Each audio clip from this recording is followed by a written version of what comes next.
Viewers, இந்த வீடியோவில் எதை பற்றி பார்க்க போகிறோம்னா MS எக்ஸலில் Alt F1லேருந்து F12 வரைக்கும் இருக்கிற ஷார்ட்கட் கீ அண்ட் அதோட ஃபங்க்ஷன்ஸை பற்றி தான் பார்க்க போகிறோம். அதுக்கு முன்னாடி நம்ம சேனல் இன்னும் சப்ஸ்கிரைப் பண்ணலாம். சப்ஸ்கிரைப் பண்ணிவிட்டு பக்கத்தில் இருக்கிற பெல் ஐக்கானை ப்ரெஸ் பண்ணிக்கோங்க. அப்போ தான் நான் போடுற வீடியோ உங்கள் நோட்டிஃபிகேஷனில் வரும். இப்போ ஸ்ட்ரெயிட்டாக வீடியோக்குள்ளே போயிடலாம். ஃபஸ்ட்டு எக்ஸல் ஓப்பன் பண்ணிக்கோங்க. செலக்ட் பண்ணிக்கிறேன். செலக்ட் பண்ணிவிட்டு Alt F1 ப்ரெஸ் பண்ணுறேன். அது பார்த்திங்கன்னா சார்ட். இந்த டேபிள் எப்படியே நமக்கு சார்ட் மாதிரி வந்துடுச்சு. அண்ட் இந்த ஒரு சார்ட்டோட டிசைனையும் நீங்கள் சேஞ்ச் பண்ணிக்கலாம். சார்ட் டிசைன் இந்த டேப் செலக்ட் பண்ணிக்கோங்க. அதில் சேஞ்ச் சார்ட் டைப் இந்த ஆப்ஷனை கிளிக் பண்ணிக்கோங்க.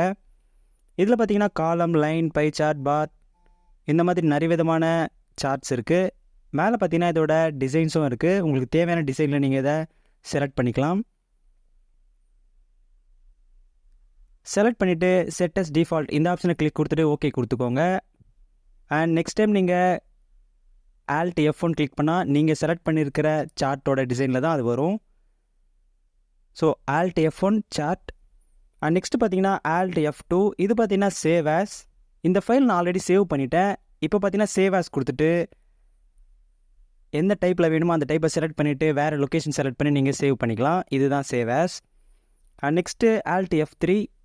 இந்த டேபிளை செலக்ட் பண்ணிவிட்டு Alt F3 கொடுக்குற பார்த்தீங்கன்னா இதோட நேம் ரேஞ்ச் செலக்ட் ஆகிடுச்சு. இதுக்கு நீங்கள் வேறு நேமும் கொடுத்துக்கலாம்.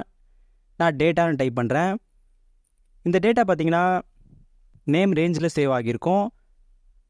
ஃபார்முலா செலக்ட் பண்ணிவிட்டு நேம் மேனேஜரில் பார்த்தீங்கன்னா டேட்டா நம்ம சேவ் பண்ணியிருக்கிற டேட்டா இங்கே இருக்குது. So Alt F3 name range. And next பார்த்தீங்கன்னா Alt F4. Alt F4 பார்த்தீங்கன்னா இந்த ஃபைலை க்ளோஸ் பண்ணுறதுக்கு. இது நீங்கள் சேவ் பண்ணியிருந்தீங்கன்னா ஸ்ட்ரெயிட்டாக க்ளோஸ் ஆகிடும். சேவ் பண்ணலை, அதனால் இந்த மாதிரி டேப் ஓப்பன் ஆகுது. சேவ், டோன்ட் சேவ், கேன்சல் அப்படின்னு. நீங்கள் சேவ் கொடுத்ததும் ஆட்டோமேட்டிக்காக அந்த விண்டோ க்ளோஸ் ஆகிடும். அண்ட் நெக்ஸ்ட்டு பார்த்தீங்கன்னா Alt F8. Alt F8 click பண்ணதும் இது பார்த்தீங்கன்னா ஆட்டோமேட்டிக்காக மேக்ரோ டேப் இந்த ஆப்ஷன் ஓப்பன் ஆகுது. இதில் மேக்ரோ சம்மந்தமான டீட்டெயில்ஸ் எல்லாமே நீங்கள் பார்த்துக்கலாம். Alt F8 macro. And next பார்த்தீங்கன்னா Alt F10. இது பார்த்தீங்கன்னா செலெக்ஷன் பாப்பப். ரைட் சைடில் பார்த்தீங்கன்னா இந்த ஷீட்டில் இருக்கிற சார்ட், இமேஜஸ் இது எல்லாமே ரைட் சைடில் இந்த மாதிரி ஷோ ஆகும். இதெல்லாம் பார்த்தீங்கன்னா ஹைட்டில் இருக்குது. மேலே இருக்கிற சார்ட் மட்டும் அன்ஹைட்டில் இருக்குது. உங்களுக்கு தேவையான இதையும் நீங்கள் அன்ஹைட் பண்ணிக்கலாம்.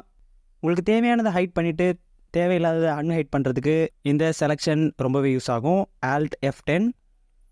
இப்போ பார்த்தீங்கன்னா நமக்கு இந்த 2 இமேஜ் வேணாம், இந்த ஒரு இமேஜ் தான் வேணும் அப்படின்னா நீங்கள் Alt F10 கொடுக்கலாம். Alt F10 கொடுத்துட்டு உங்களுக்கு தேவையான இமேஜை ஹைட் பண்ணிக்கோங்க.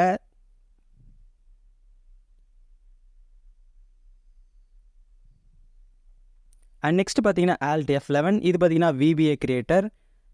ஸோ VBA சம்மந்தமான எல்லாம் இங்கே பார்த்துக்கலாம். அண்ட் அவ்வளோதான்.